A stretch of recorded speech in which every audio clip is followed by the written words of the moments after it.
Hai semua, selamat datang. Hari ni kita nak jadi macam detektif sikit. Kita akan siasat satu simbol yang sangat-sangat penting untuk negara kita. Apa dia? Jata negara. Mesti anda selalu nampak lambang ni kan? Dekat mana-mana je ada. Dokumen rasmi, bangunan kerajaan, buku sekolah pun ada. Tapi kan, pernah tak kita betul-betul fikir apa cerita di sebalik setiap gambar dalam jata tu? Inilah masanya. Jom kita bongkar sama-sama rahsia jata negara. Setiap satu bahagian tu, ada cerita dia tahu. Cerita tentang Malaysia. Dah sedia nak mulakan misi kita? Jom! Okey, misi pertama. Kita fokus dekat bahagian tengah tu, perisai. Inilah kotak harta karun kita. Sebab kat sinilah tersimpannya banyak sangat kisah tentang negeri-negeri di Malaysia. Cuba tengok betul-betul kat bahagian paling atas perisai tu. Nampak tak? Ada 5 bilah keris tersusun elok. Apa agaknya maksud 5 keris ni ya? Jawapannya, 5 keris ni sebenarnya mewakili 5 buah negeri dalam negeri-negeri Melayu tidak bersekutu. Negeri apa tu? Perlis, Kedah, Kelantan, Terengganu dan juga Johor. Jadi, satu keris untuk satu negeri. Mantap! Okey, dari keris kita turun sikit ke bawah. Nampak tak 4 jalur warna tu? Merah, hitam, putih, kuning. Warna-warni ni bukan saja-saja tau. Setiap warna ada cerita dia. 4 warna ni pula, ini simbol untuk negeri-negeri Melayu bersekutu. Kalau kita gabungkan warna-warna bendera negeri Selangor, Perak, Negeri Sembilan dan Pahang, inilah hasilnya. Kreatif kan? Sekarang kita gerak ke kiri dan kanan perisai pula. Kita ada 2 negeri bersejarah di sini. Nampak tak? Ada Pulau Pinang dan juga Melaka. Di sebelah kiri ada pokok pinang dengan jambatan. Tu untuk Pulau Pinang. Dan di sebelah kanan ada pokok Melaka. Dah tentulah untuk negeri Melaka. Kedua-dua negeri ni sangat kaya dengan sejarah negara kita. Jelaskan setakat ni. Okey, siasatan kita belum lengkap lagi ni. Jom kita terbang sekejap ke Borneo. Kita nak tengok pula lambang untuk Sabah dan Sarawak.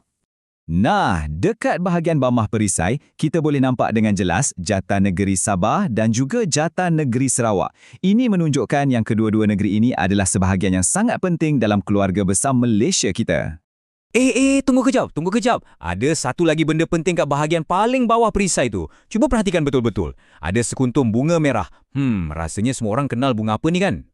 Betul. Itulah dia, bunga raya, bunga kebangsaan kita semua. Bunga ni jadi simbol yang menyatukan seluruh Malaysia, dari Perlis sampai ke Sabah. Selesai dah kita siasat bahagian dalam perisai. Sekarang, apa kata kita zoom out sikit dan tengok apa yang ada di sekeliling perisai tu? Ada penjaga dan juga mahkota. Wow, tengok tu! Ada 2 ekor harimau yang nampak gagah tengah pegang perisai tu. Mereka ni macam pengawal peribadi, sentiasa melindungi kedaulatan negara kita. Dan harimau ni bukan sekadar hiasan tau. Mereka adalah simbol keberanian. Ia macam satu peringatan untuk kita semua supaya sentiasa berani pertahankan negara kita yang tercinta ni. Okey, dari harimau, jom kita pandang ke atas sekali. Di puncak jata negara, kita nampak ada bulan sabit dan satu bintang yang besar. Bulan sabit tu melambangkan Islam sebagai agama persekutuan. Bintang yang ada 14 bucu tu pula, itu simbol perpaduan. Satu bucu untuk setiap 13 buah negeri dan satu lagi untuk kerajaan persekutuan. Semuanya bersatu. Dan akhir sekali, mari kita tengok pada kain rentang kat bawah sekali tu, yang dipegang oleh 2 ekor harimau tadi. Ada tertulis kata-kata yang sangat penuh makna, yang menyatukan kita semua. Kogan kata negara kita, bersekutu bertambah mutu. Walaupun nampak ringkas, tapi maksudnya sangat-sangat mendalam. Ia bermaksud bila kita bekerjasama dan bersatu padu, kita sebagai rakyat Malaysia akan jadi lebih hebat, lebih kuat dan lebih cemerlang. Macam pepatah, bersatu kita teguh, bercerai kita roboh. Tahniah detektif-detektif semua. Kita dah berjaya bongkar semua rahsia jata negara. Hebat. Sekarang, jom kita rumuskan sikit kenapa lambang ni penting sangat untuk kita. Jadi, kita dah faham sekarang kan? Jata negara ni bukan lukisan biasa-biasa. Ia adalah lambang rasmi kebesaran negara kita. Ia simbol perpaduan kita. Ia identiti dan kebanggaan kita sebagai rakyat Malaysia.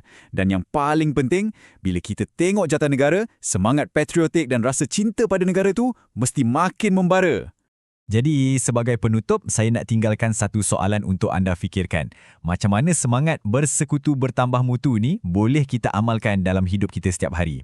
Mungkin dekat sekolah, dengan kawan-kawan atau dalam keluarga. Cuba fikir-fikirkan ya. Terima kasih kerana bersama saya. Jumpa lagi.